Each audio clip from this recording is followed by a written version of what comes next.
Hey, what's going on, everybody? This is Andrew with the Private Investigator Advice Podcast. This is episode 61. This is a little Tech Tuesday on a Saturday before Super Bowl Sunday, so I could wear this and talk about that and tech stuff for the PI Advice Podcast. So with that being said, let's get right into it. Browns go, Lions meow, Cardinals tweet and Ravens screech, Texans moo, Steelers choke, and the Buccaneer goes R, Dolphins squeak, and Bengals purr, and the Jags go ow, ow, ow, but here's the sound the Northwest knows. What does the Hawk say? What's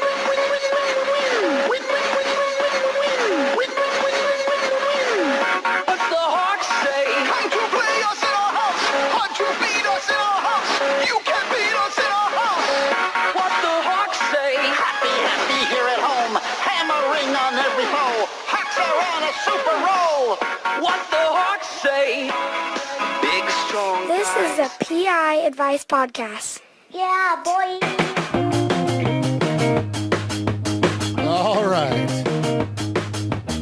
Probably more of the music you're familiar with, but you're going to have to put up with the Seahawks stuff because, well, it's my show. I can do that. All right. Welcome, welcome, welcome. This is the 61st episode of the Private Investigator Advice Podcast. Thank you guys for tuning in. Thank you for listening, even though the episodes have been further apart more recently.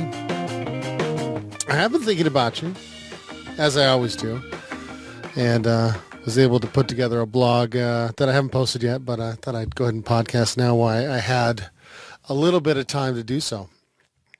So yeah, what's up? Real quick before we get into all the PI stuff, how about them Seahawks, right? Today's date is, as I'm recording this, January 30th. The Seahawks are going to be in the Super Bowl here in a couple more days. And I'm going to tell you a little story. I probably shouldn't, but I'm going to because, well, quite frankly, I looked like an idiot that day. But it was almost 2 weeks ago now, and the Seahawks are playing the Packers. And I am on a surveillance, and I cannot watch the game. Now, admittedly, I happen to be set up, which I didn't realize until the game was almost over, but I could see directly into another home. Not the one I was watching, but they just happened to have a 20,000-inch screen TV. I could kind of see some activity on their screen. God bless them for leaving their blinds open. But most of what I, regarding the game, what I got to hear about basically it was all audio. I had to listen to it on the radio the entire time. And, basically probably like every other Seahawks fan, we probably thought it was over. Packers pretty much had it. The Seahawks had made way too many mistakes. And I literally texted my brother-in-law. It was probably after the first, second, or third interception. I said, wouldn't it be amazing if we set some kind of record for turnovers and still pull this game out? And again, this is like first quarter. I texted him, and what a shot in the dark with that. When there I am listening on the radio, and they're coming back, and then the onside kick, and there are literally, I kid you not, jumping around like an idiot in my car on a surveillance. It was a crazy game. I haven't even seen the actual game yet, but I hope to. Maybe I'll get to see it. Super Bowl day before the game actually starts. Anyways. Good luck to the Seahawks. They've got quite a team, quite a young team, very passionate team. And one thing you take from them is don't give up, right? So anyways, yeah, that was my little Seahawks story, literally jumping around in my car like an idiot. I couldn't help myself. I really couldn't. That's not something I typically do when I'm on a surveillance, I can assure you. But yeah, and then my wife came across this song that you guys heard right before I started the show here, and I just thought that was funny. My kids seem to like it too because they, relate to what the Fox say. Anyway, so, basically I'm doing a Tech Tuesday today because it was the only thing I had prepared, and I really wanted to reach out to you guys. You guys are always reaching out to me, and, I wish I could literally talk about every little thing. I'll probably have to put together like a who's reached out to me recently kind of podcast and kind of go over some of the stuff that I've discussed with them. But today, I'm gonna share some things that I've kind of come across tech wise. I don't know, things that come across through investigations and Christmas, happened and some things with that. So the first thing I'm going to get into is these things called these portable batteries, and I'm sure by now you've probably come across them. I probably came across my first one, I want to say 6 months ago, maybe a little bit longer, and it was when we were buying our cell phones, and the guy offered us these and I got one right here, these portable batteries, and they're about as big as a lipstick case. I mean, not much bigger. This one is, let's see here, what is it? 2,800, I think it's milliamps, and which is pretty decent, right? This will probably charge your cell phone completely. I haven't actually had to do that yet. But it's like having, I don't know, man, well, having a portable battery. That's what it's like having, Andrew. And so, I mean, the reason I think that you guys should consider one of these, now they've got much larger ones out there now. This is great, for kind of a backup. You ladies, stick it in your purse, guys, stick it in your back pocket. If you know you're going to be away from a power source for a while, I mean, you could have it like in some of these guys call it go bags, where you have to jump into your car real quick and, take off after the person you're watching on foot, and you're not going to have a power source. For me, I happen to use this just once so far since I've had it, but my power outlets in my car had both blown out. Long story short, the cables off my my little AC/DC whatever outlet thing got touched each other and blew out the fuses in the car for my electricity there, and my battery was dying on my camera, and I was panicking, and I'm like, oh, dude, I got my portable battery. I plugged it in, just left it in there, charged my camera enough to get through the day. I'm really, really thankful I had it. Totally forgot that I had it, and I was like, looking for another battery or something, and I came across that again, and kind of helped me out that day. So, it'll be in the blog post of the Private Investigator Advice podcast. I also put it on the Private Investigator store. I'm going to review a few eventually here. I actually ordered a couple, or at least one. I got one in the mail. I haven't even opened it out of the box yet. Going to just review them, just kind of check the power on them, see what they're capable of. I have a Samsung Note 3, I think it is. They just came out with the Note 4.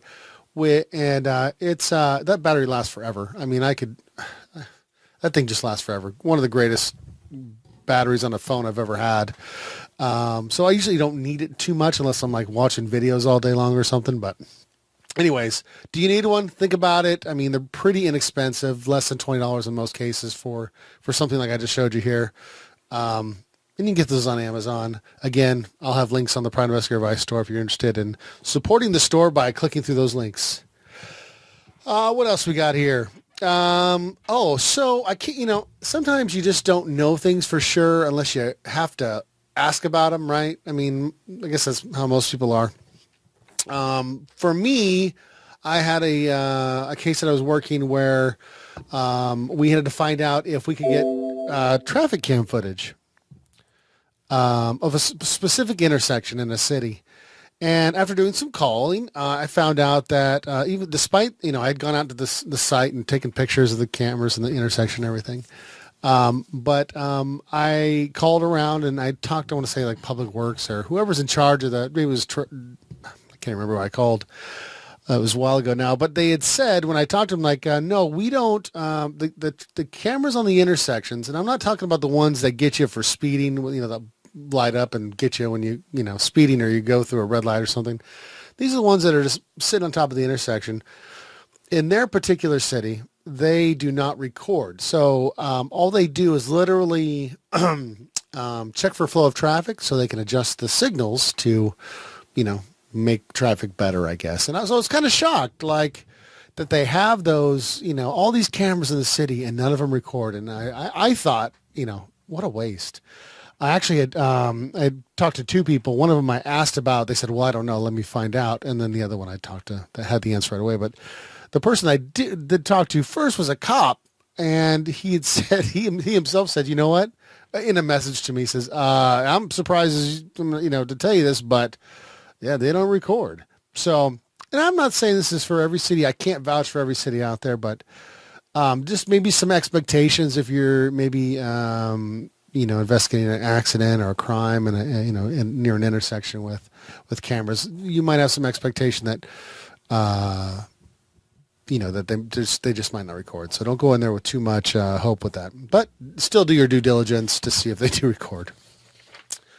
Another thing I came across. So I'll tell you a little story because a lot of things have happened to me recently. So I'm on my way back. I think it was on the Packers Day. The day the Seahawks beat the Packers. And I'm on my way back driving, a ways back, and I get pulled over. And I'm like, oh crap! Like, did I have my phone out? I couldn't. Like, I'm like, you're kind of panicking. Like, what did I do? Am I speeding? No, I'm not speeding. I'm going the speed limit. And I get pulled over, and the cop comes to my window, and he says, give me your license and registration, whatever. And I give it to him. I said, you know why I pulled you over? I said, I really don't know. Well, you have a headlight out, which I did know that. I didn't know I had a headlight out. And so, we're talking, and I had like my camera out. I had like all my papers out still. I didn't put anything away when I left my surveillance. And anyways, he says, he gets my, he's looking at my stuff. He's like, oh, okay. Oh yeah. How about them Seahawks? Did you watch the game? I'm like, well, I've been working, man. I go, and I want to look like a weirdo, but I'm trying to justify my camera being out. And I go, I'm a private investigator. I just going home from work now. And he goes something. He looks at me in the eye and he goes, so how much have you had to drink tonight? And I said, and I kind of was like I was offended and I was a little pissed because of the way he said it. He asked me, how much have you had to drink tonight? It wasn't, have you had anything to drink tonight? It was one of those statements that almost for someone that was guilty might say, I had a couple beers, like 3 hours, someone who would say something like that. I go, did you not hear me? What I told you? I go, I'm on my way back from work. I haven't had anything to drink tonight. Why? Do I smell like alcohol? He's like, no. He goes, I just asked everybody that. And I said, wait a minute.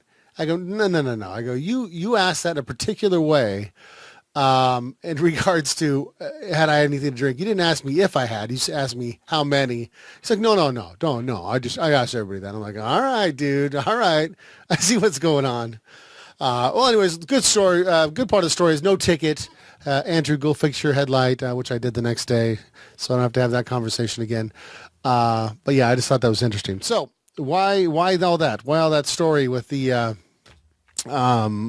being pulled over? Well, many times, and this is happening many times, where I don't have my insurance information with me. I've always had vehicle insurance, right? I've always had it.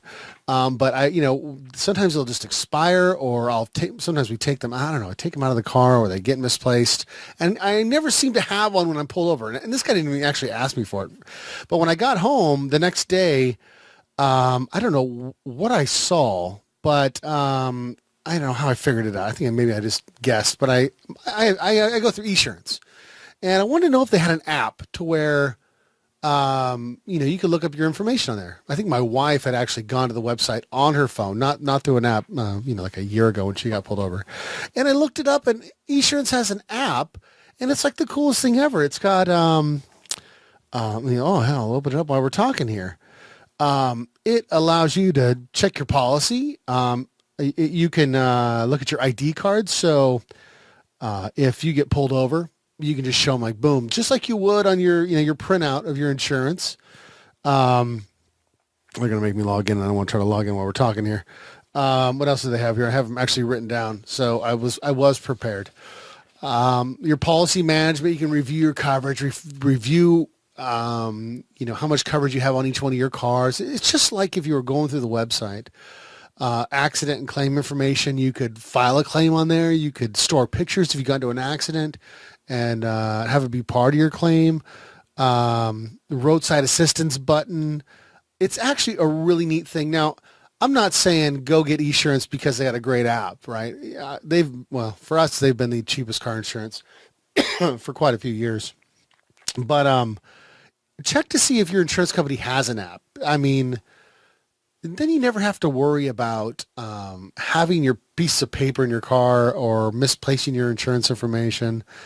It's just kind of just been one of those things that I always seem to forget in my car for some reason, or they're expired or whatever by the time, I get pulled over. So check that out. Esurance, check out the app if you have it. If you didn't know, it's a really cool thing. So I'm glad I have it now. So that's my tech thing for apps. The next thing I got for you was, and I can't take much credit for this. I just somebody found it and they shared it with everybody. I belong to these Yahoo forums, right? Everybody's sharing information. People ask questions on there. They're offering, hey, if you're in the Wisconsin area or whatever, I got a case here, and for vendors to do stuff, subcontract work. But this one I found very interesting, and usually I don't follow up on things and they go, oh, check out this website. But some guy posted something to the effect of, hey, check out this free thing that this company has on their website. And it's to reverse search phone numbers. And I'm like, okay, well, everybody can reverse search phone numbers for the most part, right? For me, before I get into this company themselves here, I have kind of like a thing that I do. Like I go through whitepages.com, and whitepages.com is really, and any other, kind of public whitepages.com kind of thing. They'll reverse search the landlines, and unless the people have chosen not to be, they've kind of blocked their information, or don't have a phone number. Sometimes it just gives the person's name and the address, or if you reverse search addresses or stuff like that. But more times than not, you're never going to get a cell phone number on there. In fact, no, some more times than not. You will never reverse search a cell phone number on whitepages.com. You'll do landlines, basically. And if it's a cell phone, it'll say, T-Mobile or, cellular, whatever. They don't give you any real information other than the carrier. But this place, and previously before that, when I really needed to reverse search phone numbers, I would go to IRB, which is, you guys know IRB, TLO, all these, information providers. I would go to Phones Plus, and I would put the cell phone number in there, and it would give me a name back. If I remember, it's been a while since I've used it. So, but it was good. It was good information. I could use that information and do a pretext, feeling confident that the individual I'm calling, like if I was looking for Joe Blow and I reverse searched the cell phone number and it came up to Joe Blow, I'd feel confident in the pretext knowing that I could justify calling that cell phone number and I was going to get Joe Blow. Okay. But other than that, if I didn't use the service, I would never feel confident. If I knew it was a cell phone number, I'm very gun shy about pretexting on those things. So anyway, this company is called usinterlink.com. And the link to the free reverse search thing is free.usinterlink. So it's usinterlink.com. So this company, it doesn't give you a ton of information, but the information again that was important that I was telling you about that IRB would provide is the name of the person on the account.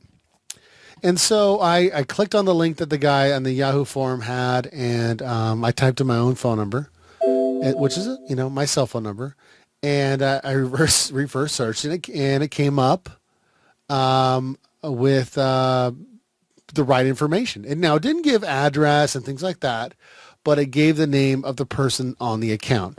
And then I reverse searched one of my bosses, his cell phone number, and it gave a family member's name on there of his. And so I, copied and pasted and sent it to him saying, hey, check this out. But yeah, so if you're looking for the name to see who's calling you on a cell phone because you can't reverse search cell phones, try that. The US Interlink. I'll put a note in the show notes. Maybe there'll be a picture up here in the video. Or if you were able to follow along with me spelling, that'll work for you too. Like I said, and I think you could buy more services, but the free part is, get the name of the user. I did notice that some didn't come back, and I think that might have to do with being those throwaway phones, the burner phones, or whatever they call them these days, the ones that are, pay as you go, they might not come back with anything. So keep that in mind if that happens. What else happened here? Oh, so again, sometimes I just come across information when I'm not really searching, unless I need to find it, I don't find it, right? Like I'm in my little bubble and I'm only, using resources as I need them. Looking for a guy recently, right? Couldn't find a guy, and I start canvassing. We do, checking out addresses, and to make a long story short, I figured out that he was in jail, or he had been in jail, I should say. And so as I went in there and I found out information, they'd said that he was no longer in their jail. The lady gave me the duration of time that he was there. I confirmed it with name and date of birth. It's like, oh yeah, okay, so he's been there. That was information they were willing to give. And then she said, oh, and then he got transferred out of here and he went to a federal prison. She's like, I have no idea where he's at now. And so as I'm leaving, this guy goes, hey man. I'm like, yeah, what's up? Are you looking for somebody in a federal prison? I'm like, yeah, actually I am. And mind you, I'm just walking out. I haven't done any research on it. I'm sure I could have figured it out, but he goes, hey man, go to what do you say here? Go to bop.gov, man. Yeah, and you're gonna find him right in there. So I do. I go back to my car. I hook up the internet, and sure enough, opened it up and put the right information in, and found out where he was. He was in fact still in federal prison, and case closed. Nothing I could do at that time. I located him, but I couldn't talk to him. So if you're looking for the location, the jail of the person, if you find out they're in federal prison, or if maybe you're doing a background check, you're just checking in general to see if they're in there, go for it. They let you search by name, race. They let you narrow it down, race and age, and the sex of the person, male or female. So yeah. And the last thing that you will not find in my blog is something I just went through yesterday. Not yesterday. It was the day before yesterday. I had to speak to somebody who really had no English whatsoever. I mean, we're talking bare minimum. Like I was, talking a very alien language to her. And of course I don't speak Spanish. So she was speaking an alien language to me. And I had to find out some information from this individual, and the person I was talking to, she called somebody with a little bit of English that he knew, and we're trying to do some translation, but his wasn't good enough to even. I mean, it was just really bad. I actually tried to call my wife because she speaks Spanish. I was going to have her be my translator, and she didn't. She wasn't able to do it. But if you guys remember. I talked a while ago about, those translation apps. I'm like, I didn't even have it on my phone because I had my other phone that I did have it on. Long story short, it got wet and it died. And sometimes you just forget the apps that you have, even though I've talked about the Google Translate app. So I get this opportunity to use it, right? I'm like, oh, I'm just going to download this, man. It's going to be so gravy. So I download real quick. While I'm just sitting next to her, I download the Google Translate app. And it's changed a little bit from the last time I remember seeing it. Now you can literally have a conversation back and forth with the individual without having to change from English to Spanish, Spanish to English. Let me see if I can get it open here and do a real quick thing here. Let me see, where'd it go? It's actually pretty cool. The problem is, at least this is my theory because I can't prove it because I don't speak Spanish, is that I think it translates English to Spanish better than it does from Spanish to English. Because when the individual was talking back to me, there was all kinds of crazy words in it like I don't know, man. Like it just didn't make sense. Like it started to make sense at the beginning and then the sentence kind of fell apart. One of the reasons why that might have been was when the person's talking in the app, I think it's better if the sentences are short. Like if if you're like asking a question, and for English or probably for both, if you're asking a question like, hey, where's the bathroom, right? So let me do my app here. Where's the bathroom? No, there we go. Now we're not gonna work when I'm doing this recording, right? Okay. Where is the bathroom?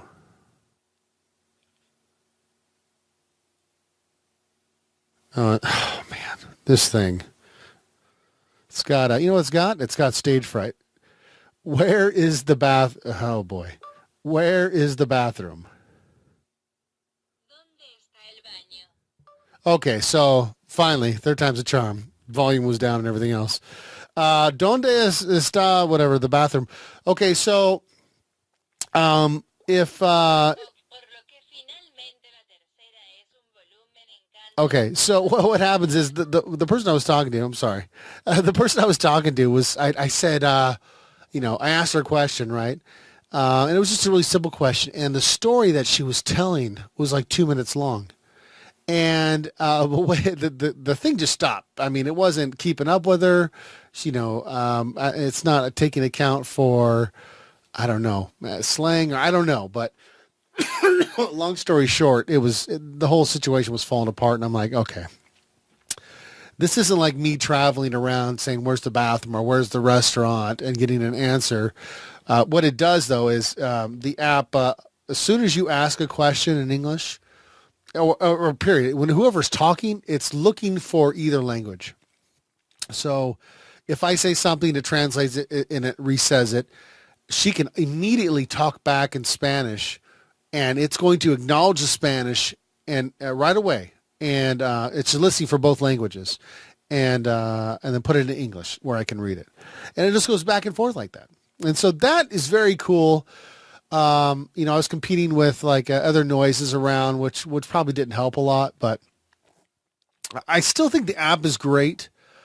But you just got to know its limitations. It's not 100%. You know, when you, like, if you ask where the bathroom is and they give you this long sentence and it obviously does not make sense, I'm sure they're not, you know, it's just not picking it up right. So that was the last thing. That was the drama that I went through with the Google Translate. I still have a lot of faith in that app. I actually like what they've done with it. But just, you know, again, know the capabilities. Well, that is going to wrap up Tech Tuesday. You're probably going to be listening to this going, what was he doing with that app? What is going on? Okay, gave you about 30 minutes, not even 30 minutes. But at least I gave you something, and you can listen to a little Seahawks stuff at the end of this podcast. I'm going to play that whole song. If you're a Seahawk fan, you'll probably enjoy it. If you are not a Seahawk fan, too bad. You can turn it off. I just thought it was fun and entertaining. What else we got in the hopper coming up? I have some notes here somewhere. Maybe I don't. I thought I had some notes right in front of me. Anyways, I've got some things written up already, guys. Gonna hopefully have them typed out and put together in a post. I think I'm gonna have to start batching the shows and doing all my shows ahead of time and just releasing them out, you know, each week, because my time seems to, I don't know what's going on, man.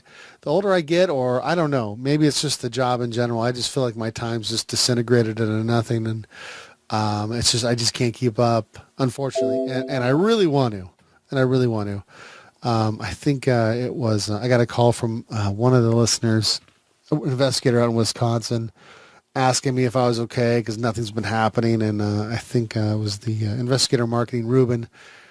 He'd given me a hard time on Facebook, like, yeah, you don't do anything anymore. You gotta stay with it.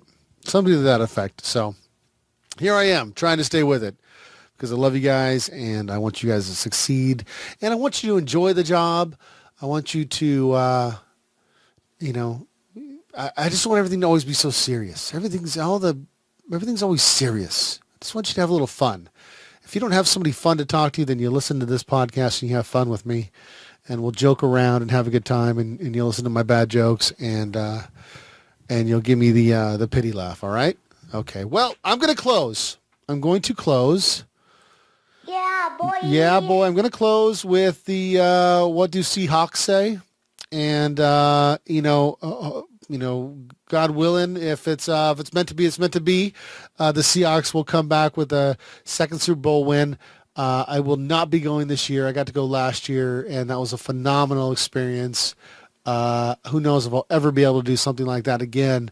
But hey, we won last time, and I don't know, man. These guys are special. It's just a different bunch of cats. They've just got a ton of heart. And yeah. Anyways, so I guess we'll just have to see how it goes, and you'll hear me whining on the next podcast if we don't win. So, all right. Here we go. I'm going to take you guys out with this. I'll talk to you soon. Browns go, Lions meow, Cardinals tweet and Ravens screech, Texans moo, Steelers choke, and the Buccaneer goes R, Dolphins squeak, and Bengals purr, and the Jags go ow, ow, ow, but here's the sound the Northwest knows. What does the Hawks say? What's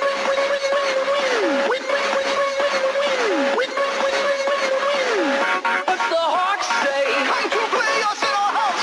Come to beat us in our house. You can beat us in our house. What the Hawks say? Happy, happy here at home. Hammering on every foe. Hawks are on a super roll. What the Hawks say? Big strong guys, blasting holes, flashing by, watch beast mode go.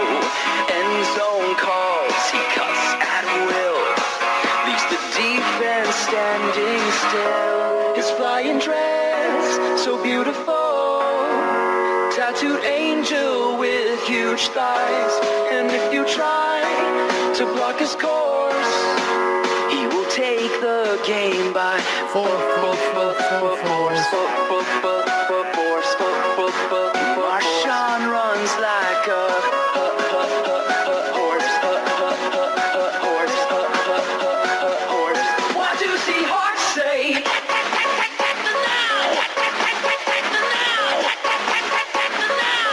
What the Hawks say? What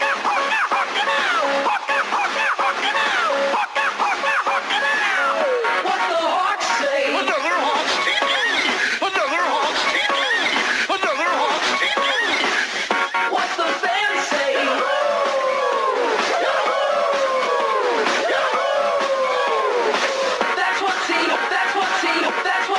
That's what Seahawks say.